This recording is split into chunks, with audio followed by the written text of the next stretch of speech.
हाँ तो छात्रों, बेटा कक्षा 10 में एक्सरसाइज 3.5 करा रहे हैं और 3.5 के first second third last lecture में मैंने क्वेश्चन करा दिए थे। अब हम लेते हैं फोर्थ क्वेश्चन। फोर्थ क्वेश्चन में कहा है, ध्यान से देखो, कॉपी में करा करो, नोट किया करो। इसमें लिखा है निम्न समस्याओं को किसी बीजगणितीय विधि से हल करो। अब आपको पता है कि बीजगणितीय विधि कौन कौन सी है। हमारे पास बीजगणितीय विधि एक तो विलोपन विधि, प्रतिस्थापन विधि और बीजगुणन विधि। आप किसी भी विधि से इन सवालों को हल कर सकते हो। जैसे कि पहले समीकरण बनानी पड़ेगी हमें। इस पेज से, इस एक्सरसाइज से 99.9% एक क्वेश्चन एग्जाम में जरूर आता है। अब देखिए, जैसे इसने कहा है एक छात्रावास में मासिक व्यय का एक भाग नियत है। तो भैया एक तो नियत है, छात्रावास का मतलब होता है हॉस्टल। हॉस्टल में एक तो नियत कर दिया कि इतने रुपए तो देने ही पड़ेंगे। शेष इस पर निर्भर करता है कितने दिन भोजन दिया। मान लिया तुम हॉस्टल का तो नियत कर दिया, एक तो फिक्स कर दिया और एक प्रतिदिन भोजन के हिसाब से कर दिया। भाई 20 दिन खाना लिया, 15 दिन खाना लिया या 25 दिन खाना लिया, उस हिसाब से। और उस हिसाब से उसने कहा कि ए 20 दिन भोजन करने के 1000 रुपये देता है। ए ने, एक आदमी ए है, उसका नाम ए रख दिया। एक बी है, उसका नाम, उसे कह दिया उसने दिया भोजन 26 दिन, 26 डेज, और उसने 1180 रुपये।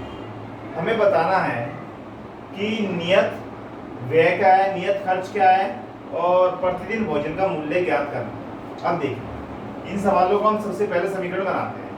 मान लेते हैं, माना नियत खर्च, नियत मतलब कांस्टेंट, जो बदलने का नहीं, वो तो निश्चित रहेगा, नियत खर्च। अब नियत खर्च को हम क्या मान ले भाई, नियत खर्च को हम 100 रुपये मान लेते हैं। चलिए, फिर प्रतिदिन खाने का, प्रतिदिन भोजन का खर्च, प्रतिदिन भोजन का खर्च, भोजन का खर्च। तो इसे हम क्या मान ले, सोचो क्या मान ले। जब इसे x माना है तो इसे y मान सकते हैं, तो लिख लेते हैं y। अब हमारे पास एक नियत तो हो गया x रुपये, दूसरा y रुपये हो गया। इसने कहा है 20 दिन तक भोजन किया, प्रथम शर्त। इसकी शर्त बनाएंगे पहले।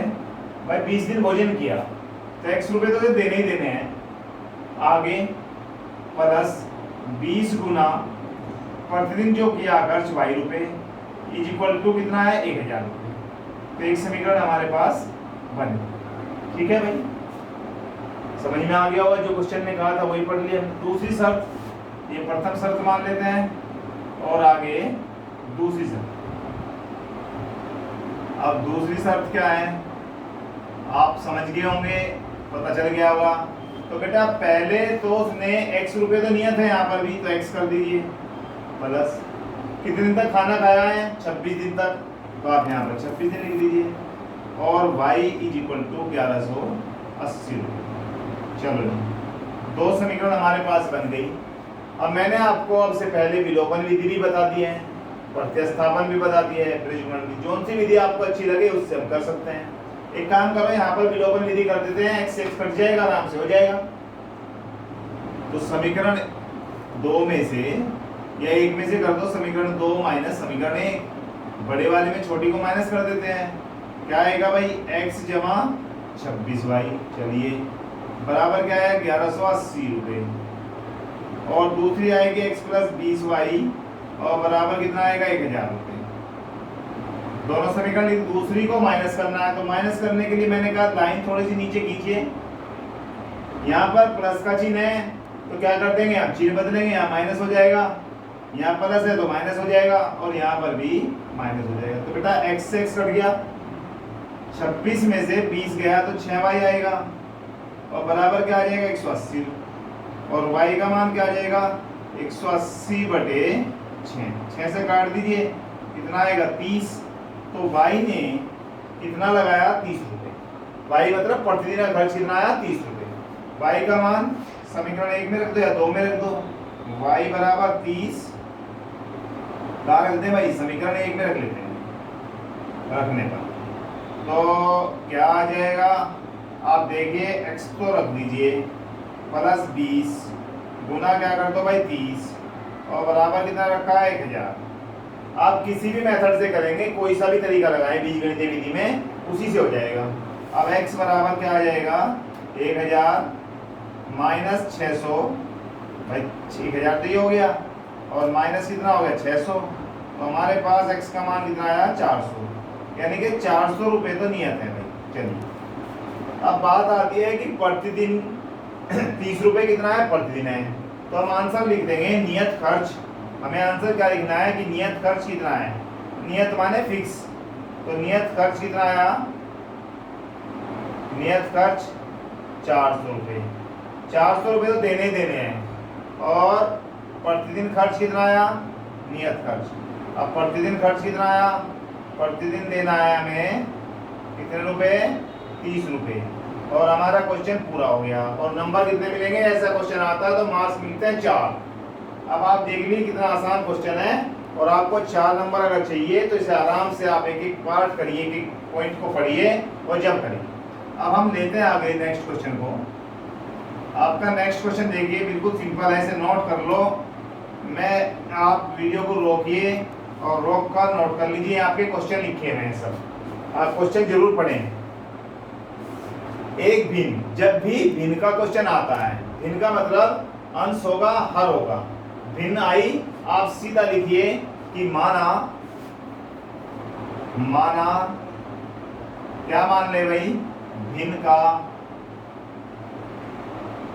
अंश, अंश माने ऊपर वाला, जिसे इंग्लिश में नंबरेटर भी बोलते हैं, कितना मान ले x, और भिन्न का हर कितनी मान ले, भिन्न का हर, हर क्या हो जाएगा y। बिल्कुल सिंपल ही। तब भिन्न क्या बन जाएगी भिन्न क्या बनेगी, भिन्न बन जाएगी अंश बटे हर, तो अंश क्या है x, हर क्या है y, तो आपके पास क्या आ गया x बटे y। चलिए अब जब भी भिन्न का सवाल आता है, इतना काम तो हमने कर लिया, अब आगे चलते हैं। जब उसके अंश में एक घटाया जाता है, अंश में से क्या करा हमने, एक घटाया, तो यहाँ पर लिख लिए प्रथम शर्त। पहले हम देखते हैं उसकी प्रथम शर्त क्या कहता है। प्रथम शर्त क्या है भैया, प्रथम शर्त उसने कहा है कि जब अंश से एक घटाया जाए, घटा दीजिए, x माइनस 1 कर दीजिए, तो वह 1/4 हो जाती है। हर में से कुछ नहीं किया तो आप नीचे हर बना दीजिए y, और कितना हो गया 1/4, कितनी हो गई वो 1/4। अब हमें क्या करना पड़ेगा, इसी गुना इसमें कर दें, इसी गुना इसमें कर दें, इसको आप यहाँ पर ब्रैकेट लगा लिए, क्योंकि ऐसा ना हो जब गुना कर रहे खाली एक में कर दिया, यहाँ दोनों में गुना करनी पड़ेगी। चलो भाई 4 से गुना करें तो क्या आएगा x माइनस 1, और y से गुना y की एक में करें तो y ही आएगा। तो इस तरह से यहाँ पर हम 4x लिख सकते हैं, -4 बराबर क्या हो जाएगा y, y को किधर लाना पड़ेगा, इधर ले आइए, समीकरण बना लीजिए 4x माइनस y, और भैया माइनस के 4 बराबर 0। इसको हम क्या करते हैं, बीजगणित विधि से कर लेते हैं, एक समीकरण बन गई हमारी। अब इसको एक डाल दीजिए, समीकरण नंबर 2 कैसे बनेगी देखते हैं। इसने कहा जब उसके हर में 8 जोड़ दिया जाता है, अब अंश में नहीं कुछ भी करा, हर में, तो हम दूसरी शर्त बनाए, दूसरी शर्त। तो भैया दूसरी शर्त क्या होगी, उसने कहा है जब हर में 8 जोड़ा जाए। चलिए x बटे y में क्या जोड़ा 8, तो क्या बनी भिन्न। उसने कहा है जब उसके हर में 8 जोड़ दिया जाता है, तो आप देखिए अभी इसकी भिन्न क्या बन जाती है, हमें देखना है। तो 8 जोड़ने पर क्या बन, अभी हम यहाँ से देख रहे थे, देखो यहाँ पर हमने गलती कर दी कि भिन्न में 1/3 हो जाती है जब अंश में से घटाया जाता है। तो भाई यहाँ पर 1/3 आएगा, यहाँ पर कितना आएगा 1/3, और यहाँ पर भी 3 आएगा। हमने 4 पढ़ लिया, 3 से यहाँ मल्टीप्लाई करेंगे 3x, और 3x माइनस 3, तो यहाँ पर क्या बन जाएगा 3x माइनस y, और माइनस का 3 बराबर 0। दूसरी शर्त क्या कहती है, हर में 8, देखिए भिन्न 1/3 हो जाती है, कब होती है 1/3, जब अंश में घटाया जाता है। हमने अंश में घटाया और 1/3 कर दिया, 3 से गुणा कर दिया, एक समीकरण बन गई। दूसरी बार क्या कहा है, जब 1/4 हो जाती है, कब होती है 1/4? जब हर में 8 क्या कर दिया जाए, जोड़ दिया जाए। जोड़ दिया तो कितनी हो जाती है 1/4, यहाँ पर 1/4 कर दीजिए, गुना करो तो यहाँ पर आएगा 4x बराबर y प्लस 8, इसको भी इधर ले आइए, 4x माइनस वाई और भैया माइनस का 8 इक्वल टू 0। समीकरण 2 बन गई। समीकरण 1 और समीकरण 2 आ गई।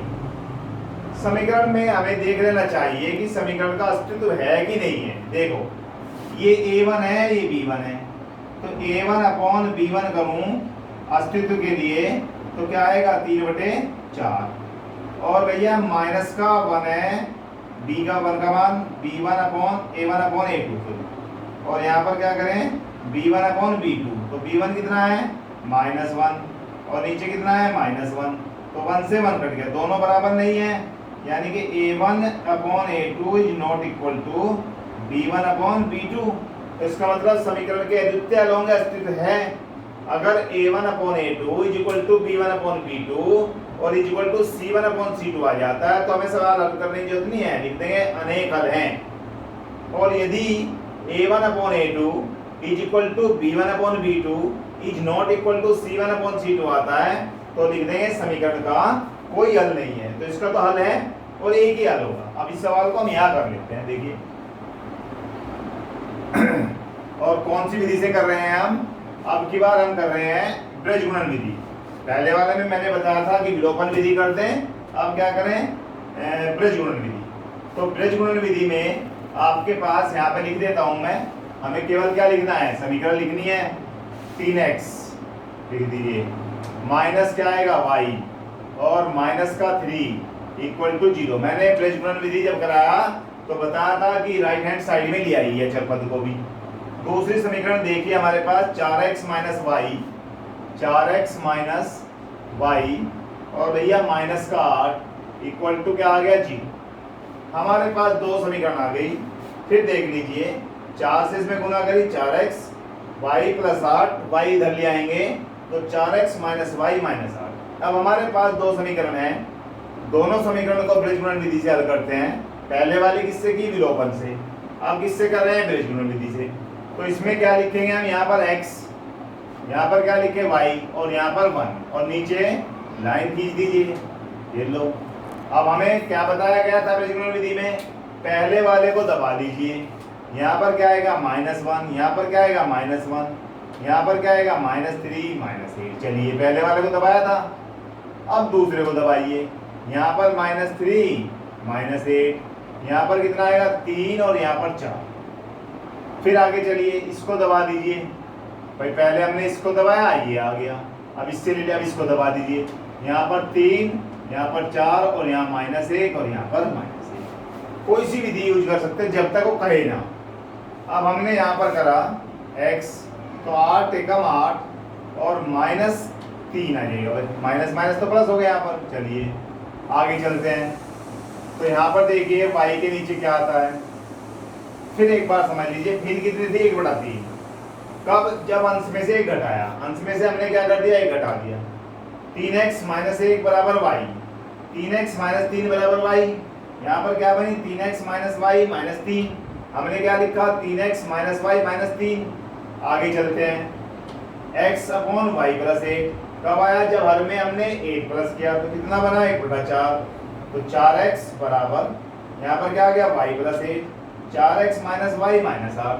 तो हमने क्या करा, x वाले के नीचे ये वाला -1 और -3 -8, फिर इसके नीचे कौन सा लेके गए, दूसरे वाले में, यहाँ पर हमने कर दिया, इसको दबाया y वाले को -3 -8 और यहाँ पर कितना आएगा 3 और 4। यहाँ से चलिए आगे 1/, अब की बार हमने किसको दबा दिया, इसको, 3 और 4 और -1 -1, यहाँ से आया 8 -3, 3 चौक 12, माइनस के आए 12, 8 दिए 24, तो यहाँ पर आ गया माइनस माइनस हो जाएगा प्लस का 24। चलिए आगे चलते हैं, 1 से माइनस का 3 और भैया प्लस का 4 बन जाएगा, माइनस के 3 प्लस का 4 बन जाएगा। अब देखिए क्या बचता है हमारा इसमें आंसर। अब हमारा देख लें 8 माइनस 3 क्या हो जाएगा, देखो 8 माइनस 3 क्या हो जाएगा 5। तो x के बटे हम क्या कर देते हैं, x के बटे में ले जाते हैं 5 बराबर y के बटे में क्या आ जाएगा, प्लस का 24 है और भैया माइनस का 12 है, तो क्या आएगा 12 और यहाँ पर 1/1 आ जाएगा। अब हमारे पास देखिए x वाले को इसके साथ मिला दीजिए, तो x बटे 5 बराबर 1/1 आ जाएगा। तो x का मान कितना हो गया 5। अब इसमें चलिए y बराबर कितना हो जाएगा, 12 एकम 12 आ गया अपॉन 1। y का मान कितना आया 12, x का मान कितना आया 5। हमें क्या बताना था भिन्न, तो भिन्न निकालने के लिए हमें क्या करेंगे, भिन्न क्या थी हमारी x बटे y। अब x का मान कितना आया तुम्हारा 5 और y का मान कितना आया 12, तो आंसर कितना आ गया 5/12। भैया सवाल को एक एक चीज देखते जाइए। अगर बीजगुणन विधि से करना है तो ये तरीका था, अगर हम इसी सवाल को विलोपन विधि से, पहले आप बीजगुणन विधि से कर लीजिए। अब मैं साथ साथ आपको विलोपन विधि भी यहीं पर बताया था, इसे हम मिटा देते हैं, आप नोट कर लें। अगर एग्जाम में बीजगुणन विधि लिखा आता है तो उससे करिए। यदि आपने बीजगुणन विधि अभी सीखा नहीं तो आप शुरू के क्वेश्चन देखिए, इससे लास्ट लेक्चर, जब समझ में आएगा। अब इसको हम यहीं पर हल कर देते हैं। देखो यहाँ पर क्या है माइनस, यहाँ क्या है माइनस, तो समीकरण को घटा दीजिए, यहाँ प्लस हो जाएगा, यहाँ प्लस हो जाएगा, ये कैंसिल हो गया, क्या बचा -1। यहाँ पर क्या बचता है देखिए, प्लस का 8 बचा, यहाँ पर प्लस का 5 बराबर क्या है 0। तो -x माइनस के 5, तो x बराबर कितना आ गया 5 आ गया सिंपली। x का मान समीकरण 1 में रख दीजिए, तो 3 गुना 5 माइनस y माइनस 3 बराबर 0। 15 माइनस के 3 और इक्वल टू y हो जाएगा, तो 12 इक्वल टू y। अब देखिए सिंपल ही आ गया। भिन्न क्या थी x अपॉन y, तो भिन्न का मान क्या आ जाएगा 5/12। यह सवाल हमारा क्वेश्चन नंबर 2 हो गया। अब हम अगला सवाल लेते हैं, वेरी सिंपल तरीके से क्वेश्चन हो जाते हैं। आप देखिए अगला क्वेश्चन, आप पढ़िए, क्वेश्चन आपके सामने लिखा हुआ है, क्वेश्चन को आप पहले पढ़ा करो। एक्सरसाइज 3.5 है, तो 3.5 का अगला क्वेश्चन हमारा कौन सा है भाई, ये क्वेश्चन है थर्ड वाला। यस ने एक टेस्ट होता है, स्कूल में टेस्ट होते हैं, 40 अंक अर्जित किए जब प्रत्येक सही उत्तर पर 3 अंक और गलत उत्तर देने पर 1 अंक कटौती होती है। तो पहली समीकरण तो हमारी बात आती है कि सवाल कैसा चाहिए, सही उत्तर। आप देखिए उसने कहा टेस्ट में कितने परसेंट थे, हमें पता नहीं कितने परसेंट थे, हम मान लेते हैं सही उत्तर यानी कि कितने, 100% सही उत्तर देने पर मिले अंक और एक गलत उत्तर अशुद्ध उत्तर देने पर मिले अंक। मिले क्या, कटे, वहां पे तो कटे वाले में क्या हो जाएगी माइनस हो जाएगा। तो सही उत्तर, सही प्रश्नों की संख्या, यहाँ लिख लेते हैं सही प्रश्नों या उत्तरों की संख्या। उत्तर ही तो सही करोगे भाई, उत्तरों, प्रश्न तो सारे सही थे, उत्तरों की संख्या कितनी हुई x। तुम कहोगे सर बाद में तो कहा है कितने परसेंट थे टेस्ट में, आप परसेंट लिख लो। सही प्रश्नों की संख्या कितनी है हमारे पास x, और गलत प्रश्नों की संख्या, गलत प्रश्नों की संख्या y मान लेते हैं। चलिए अब जैसे जैसे वो कहता है वही काम करेंगे। उसने कहा 40 अंक मिले, कब मिले 40 अंक, सही पर 3 अंक मिले, तो 3 गुना प्रथम शर्त ले लेते हैं पहले, यानी लिख लो यहाँ पर प्रथम शर्त, यानी प्रश्न क्या कह रहा है पहली कंडीशन में, तो कह रहा है सही उत्तर देने पर 3 अंक। चलिए पहले 3 अंक होगी 3x, भाई एक क्वेश्चन पर 3 मिल रहे, x क्वेश्चन हो गए 3x मिल गए, माइनस कटौती में माइनस होगा। इसने कहा है 3 अंक अशुद्ध उत्तर पर 1 अंक की कटौती होती है, काट दीजिए 1 अंक, 1 गुना y कर दीजिए, कुल मिला के कितने अंक मिले 40, एक समीकरण बन गई। अब देखिए दूसरी शर्त क्या है उसकी, दूसरी शर्त में उसने कहा है, क्या कहता है, यानी कि यदि सही उत्तर देने पर 4 अंक मिले और अशुद्ध उत्तर पर 2 अंक कटते हों, तो सही उत्तर देने पर 4 अंक 4x हो गए, कटे कितने गलत करने पर 2y। और अंक कितने मिलते हैं देखिए, उसने कहा 50 अंक मिलते हैं। चलो भैया 50 कर, हमारे पास दो समीकरण हो गई, दोनों को हमें हल करना है। इसे समीकरण 1 डाल दीजिए, इसे समीकरण 2 डाल दीजिए। हम अब प्रतिस्थापन विधि से कर लेते हैं। समीकरण 1 में अगर 2 से गुणा करो तो यहाँ 2 हो जाएगा, यहाँ भी 2 है, दोनों बराबर हो जाएंगे। विलोपन विधि से कर लेते हैं। देखिए समीकरण 1 में गुणा किससे करें, 2 से, और घटा दें। जब चिन्ह बराबर होते हैं तो क्या करते हैं, घटाते हैं। तो घटा दिया कौन सी, समीकरण 2 को। अगर बेटा तुमने पहले वाली एक्सरसाइज पहले लेक्चर नहीं करे हैं तो पहले उन लेक्चर को करिए, जब इस पे आइए। अगर वो नहीं करोगे तो ये समझ में नहीं आएगा।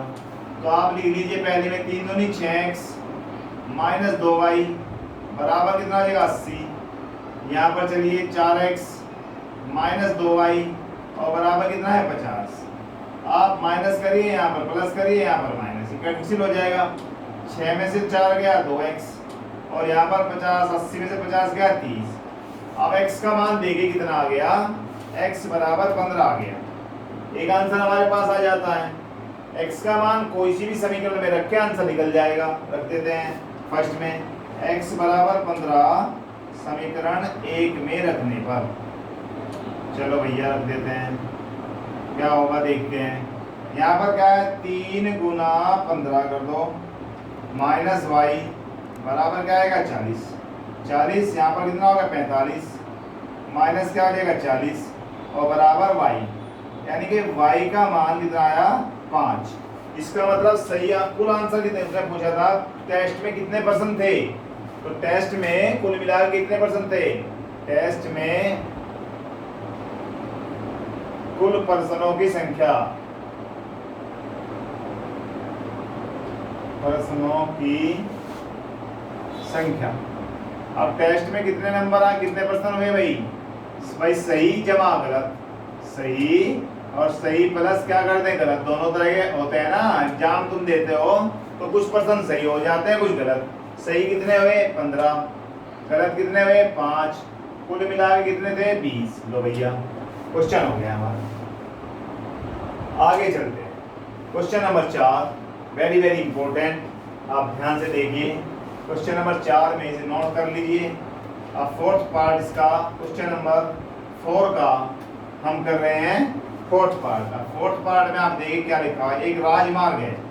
राजमार्ग का मतलब होता है जैसे हाईवे।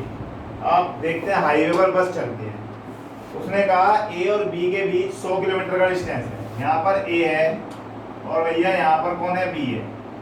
ये 3.5 लिख रहा है, कभी कोई सोचिए क्या लिख दिया गया। इसके बीच का कितना है, 100 किलोमीटर। ए और बी के बीच का डिस्टेंस कितना है भाई, 100 किलोमीटर। चलिए अब 100 किलोमीटर उसने कहा है, एक कार ए से चलती है, दूसरी बी से चलती है। एक कार यहाँ से चली और यो इधर को चली, और एक कार इधर से इधर को चली, एक इधर को चली और एक इधर को, और ये कहीं ना कहीं आपस में जब चलेंगी तो न मिलेंगे आपस में। और कितने घंटे में, 1 घंटे में। इसने कहा है राजमार्ग ए और बी 100 किलोमीटर है, एक कार ए से दूसरी कार बी से विपरीत दिशा में चलती है, प्रारंभ करती है, तो 1 घंटे बाद मिलती है। कितने घंटे बाद मिलती है, 1 घंटे बाद। तो पहले एक काम करते हैं, ए से चली कार की चाल मान लेते हैं। ए से चली कार की चाल, कितनी चाल है भाई इसकी, x किलोमीटर प्रति घंटा मान लेते हैं, ठीक है। किलोमीटर प्रति घंटा लिख देते हैं, किलोमीटर प्रति घंटा। चलिए, और B से चली कार की दूरी, चाल B से चली कार की चाल y किलोमीटर प्रति घंटा। क्या है भैया, y किलोमीटर प्रति घंटा। अब हमारे पास A से जो चली थी उसकी चाल थी x किलोमीटर प्रति घंटा, जो B से चली उसकी चाल कितनी है, y किलोमीटर प्रति घंटा। अब वो कहता है जब विपरीत दिशा में चलती है तो 1 घंटे में मिलती है। तो 1 घंटे में A द्वारा चली दूरी, कितनी दूरी चलेगा भाई ये, चली दूरी बराबर x गुना 1 यानी कि x किलोमीटर आ गया भैया। वेरी इंपॉर्टेंट क्वेश्चन है। अब आता है 1 घंटे में b द्वारा चली दूरी, तो y गुना 1 बराबर y किलोमीटर आ गया। और भैया ये तो चला कितना x, ये तो चलता चलता चलता कितना चला x, और ये चलता चलता कितना चला y, तो कुल दूरी कितनी है 100। तो यहाँ लिख दीजिए x प्लस y बराबर 100। एक समीकरण हमारे पास बन गई, लिख दीजिए x। हो गया एक काम। अब दूसरी कंडीशन उसने कही है, यहाँ पर a है, यहाँ पर b है, इसके बीच में 100 किलोमीटर है। एक कार यहाँ से चली और एक कार इधर से चली, दोनों के दोनों एक ही दिशा में चलती। अब तुम सोचो अगर ये कार इतने आगे खड़ी तो ये इसे कैसे पकड़ेगा, ये तेज चलना पड़ेगा, भागना पड़ेगा इसके पीछे। तो भैया ये तो 5 घंटे में पकड़ता है, तो ये 5 घंटे तक चलना चला, ये धीरे धीरे धीरे 5 घंटे तक चली और दोनों यहाँ जाकर पकड़ी जाएंगी यहाँ पर। तो इसका मतलब क्या होगा, इसके द्वारा चली गई दूरी माइनस इसके द्वारा चली गई दूरी बराबर 100 ही तो बचेगा। निकाल लेते हैं। ए द्वारा 5 घंटे में चली गई दूरी, ए द्वारा 5 घंटे में चली दूरी क्या हो जाएगी भैया, दूरी x गुना 5, भाई दूरी बराबर 4 गुना समय होता है, तो ये कितना हो गया 5x किलोमीटर। चलो चला दिए को तो हमने। अब b द्वारा b से चली कार, 5 b a से चली कार द्वारा, यहाँ लिखो a से चली कार द्वारा, चली कार द्वारा 5 घंटे, a से चली कार 5 a से चली कार द्वारा 5 घंटे में, भाई नहीं सही नहीं, a से चली कार, मैं दोबारा लिख दूँ, a से चली कार द्वारा 5 घंटे में, 5 घंटे में तय की गई दूरी, तय की गई दूरी 5x किलोमीटर होगी भाई। चलिए अब b से चली कार द्वारा 5 घंटे में तय की गई दूरी 5y किलोमीटर हो गया। यो कितना चल गया यहाँ से यहाँ तक 5x, ये कितना चला यहाँ से यहाँ तक 5y, तो भैया ये बन गया 5x माइनस 5y बराबर 100। वेरी सिंपल हो गया, 5 से छोटा कर लीजिए, भाग कर दीजिए, 5 से भाग करने पर क्यों करा भाग, कोई जरूरत नहीं है, ना करो जब भी चल जाएगा काम। इसको बिल्कुल सिंपल बनाने के लिए x हो गया 5 से कटेगा, 5 से कटेगा y, और भैया 5 से कटेगा 20। समीकरण हमारे पास 1 और 1 2 आ गई। हमें दोनों को क्या करना है, हल यहाँ कर देते हैं। x प्लस वाई बराबर 100 और x माइनस वाई बराबर 20। देखिए ये प्लस का ये माइनस कट गया, x और x कितना हो जाएगा 2x, 100 और 20 कितना हो जाएगा 120, और x का मान कितना हो गया 120/2।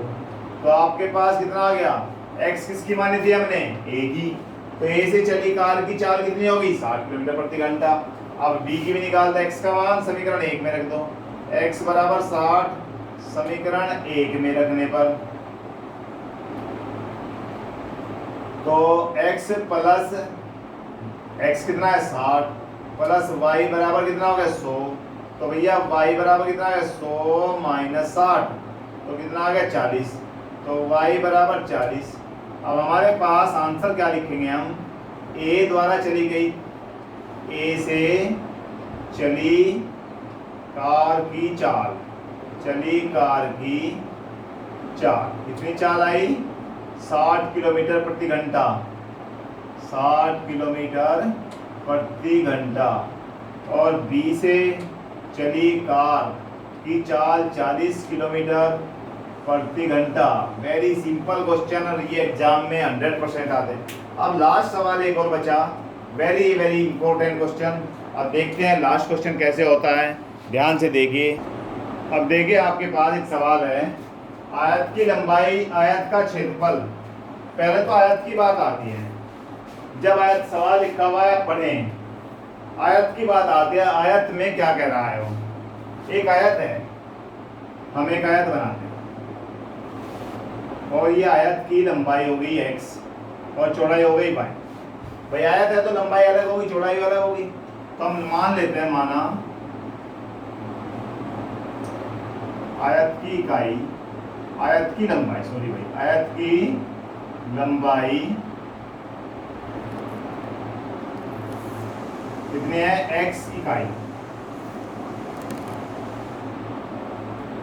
और चौड़ाई, आयत की चौड़ाई को कितनी मान लेते हैं, चौड़ाई बराबर y इकाई। भाई मीटर तो दिया नहीं हमें, तो इस तरह से मान लेते हैं, ठीक है। अब क्षेत्रफल क्या होता है आयत का, आयत का क्षेत्रफल, आयत का क्षेत्रफल, भाई क्षेत्रफल होता है लंबाई गुणा चौड़ाई, लंबाई गुणा चौड़ाई। तो लंबाई कितनी है x, चौड़ाई कितनी है y, तो एक्स वाई वर्ग इकाई, कितना हो गया, एक्स वाई वर्ग इकाई।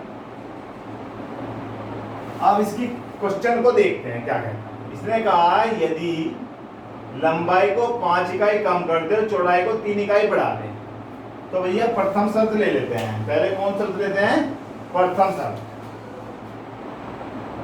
प्रथम शर्त क्या कहता है, प्रथम शर्त में है कि नई लंबाई क्या हो जाएगी, 5 कम, तो नई लंबाई, नई लंबाई, तो भाई नई लंबाई हो जाएगी x माइनस 5, और इकाई लिख दो, इकाई। और नई चौड़ाई देख लेते हैं, नई चौड़ाई किसकी बात चल रही है, आयत की। नई चौड़ाई कितनी होगी, 3 इकाई बढ़ा दी, y प्लस 3। तो क्षेत्रफल कितना हो जाएगा, देखिए नया क्षेत्रफल क्या हो जाएगा, नया क्षेत्रफल, वेरी वेरी इंपॉर्टेंट क्वेश्चन है। तो दोनों की लंबाई गुना चौड़ाई कर दीजिए, x माइनस 5 और y प्लस 3। चलो, उसने कहा है कि 9 वर्ग इकाई कम हो जाता है, ये वाला पहले वाले से, पहले क्या आया था xy से कितना कम हो जाता है, 9 वर्ग इकाई। तो हम लिख देते हैं क्या, x माइनस 5 y प्लस 3, चलो ये तो हो गया नया, और कितना हुआ, किससे कम हुआ, या पहले से गुना कर लो, x की गुना y में करे xy प्लस का 3x माइनस 5y और माइनस 15।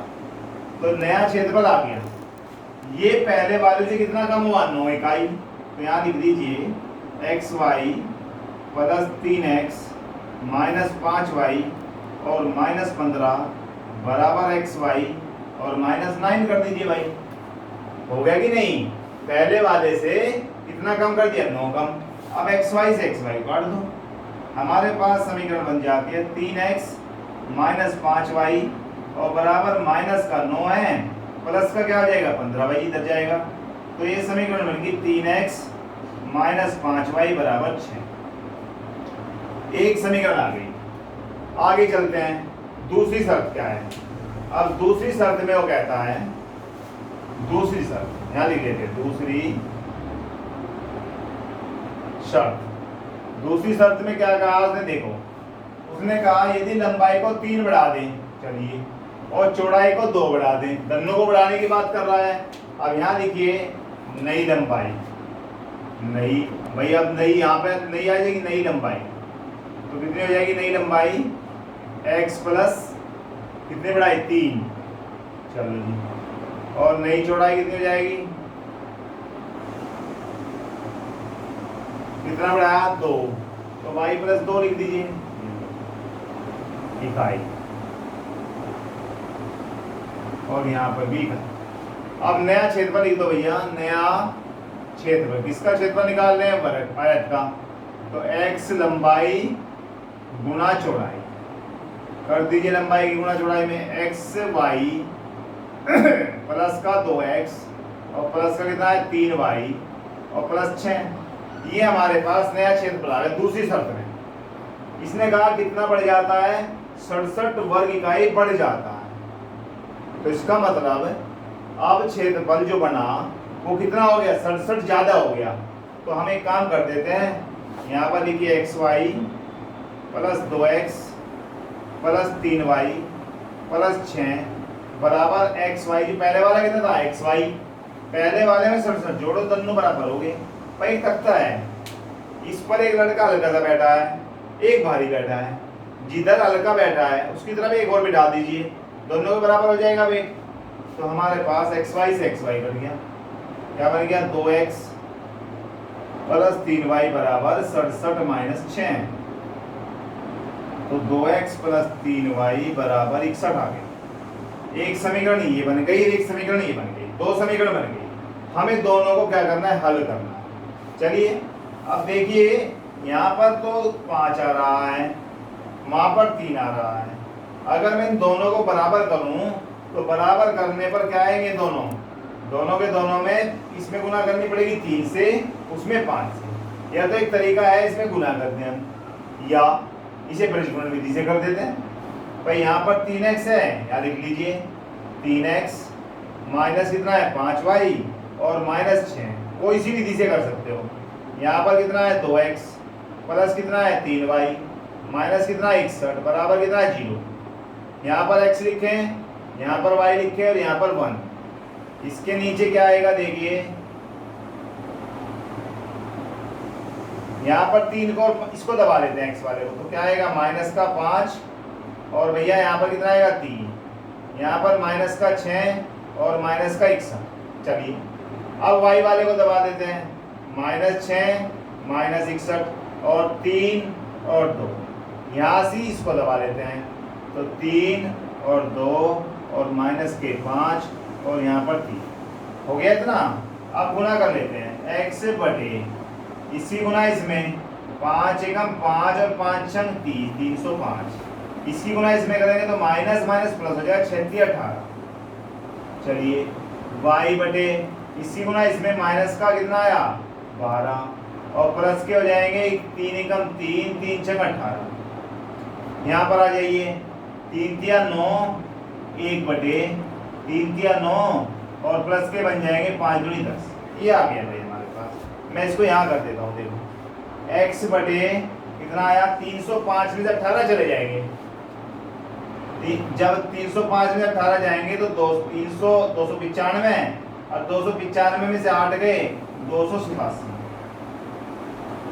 यहाँ पर y बटे कितना आ जाएगा 83 में से 2 गए 81 71 171 और यहाँ पर 1 बटे 17 19 आ जाएगा। इसको ऊपर ले जाइए, x बराबर 287, इसको इसके साथ फिर इसको इसके साथ 287 बटे 19, 19 से कर दीजिए भाग, 19 एकम 19, क्या बचता है देखिए 9, 19 एकम 19 हो गया। यहाँ पर क्या बचा 9, 9 से तो ये कटेगा नहीं भाई, तो इसका मतलब यहाँ से देखिए घटा के एक बार, 5 एकम 5, 5 छंग 30, 305 से ये 6 दिए 18, तो 305 में से 18 गया, 15 में से 8 गया भाई 7 और यहाँ पर बचा 9, 9 में से गया देखिए यहाँ पर बचे 10 हो जाएंगे, यहाँ 9 में से गया 8 और 287 आया।